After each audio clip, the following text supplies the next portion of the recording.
As we've been reporting, the U.S. says fighters backed by Iran have been attacking American forces in the Middle East with drones and rockets in recent weeks. According to a U.S. official, there have been at least 58 attacks on U.S. forces in Iraq and Syria since October 17th. Around 60 U.S. service members have been injured.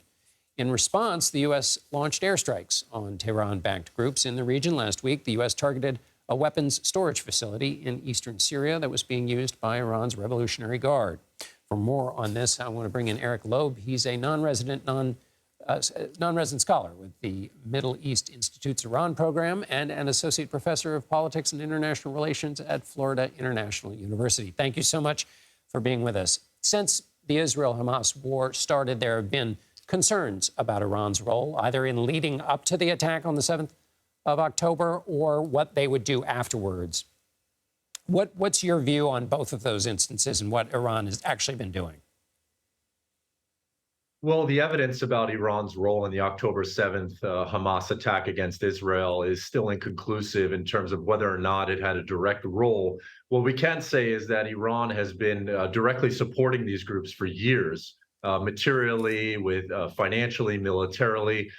So the hand of the Iranians is certainly lurking in the background. And for now, Iran's partners and proxies in the region have taken a measured, restrained approach, particularly on the Lebanese border, as well as in Yemen, where some rockets have been fired towards Israel. Of course, we've seen attacks on U.S. assets in Iraq and Syria. And so the question is how long will this remain, this balance, and whether it will tilt at any point into a regional conflagration? Exactly. And so there's the question. The U.S. has fired 3 times on Iranian-linked militia. And the Pentagon just reported that in the most recent action, 7 were killed. I think those are the first deaths. What do you make of these exchanges? Is this low-grade, low-level, back and forth, or is there the chance, or do you see anything in what's happening that might lead to escalation? Well, this has been going on for years since the U.S. has been in Iraq and Syria. And so in some ways, we see some continuity to this, but of course, an increased intensity between the United States and Iranian partners and proxies in Iraq and Syria, where these attacks are starting to spread to just beyond weapons depots and factories and actually hitting and killing personnel. And so while the Iranians, from my view, would want to keep this to a low level, asymmetrical conflict where they don't directly engage a conventionally superior foe like the United States, there can be greater, as these become more frequent and intense, there are greater chances for miscalculations and for this to increase in terms of level of conflict.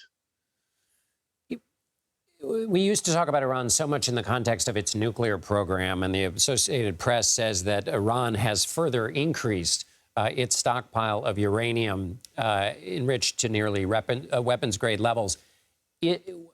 What's your sense of that project in Iran? And if Iran may not be getting involved with the U.S. on this front, but if it's moving towards nuclear capability, that obviously would lead to a serious conflict with the United States.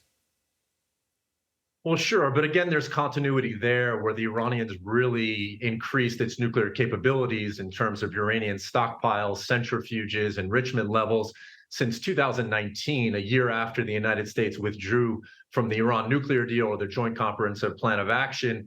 And so on the one hand, of course, this is alarming that it's becoming a nuclear threshold state or on the verge of becoming one.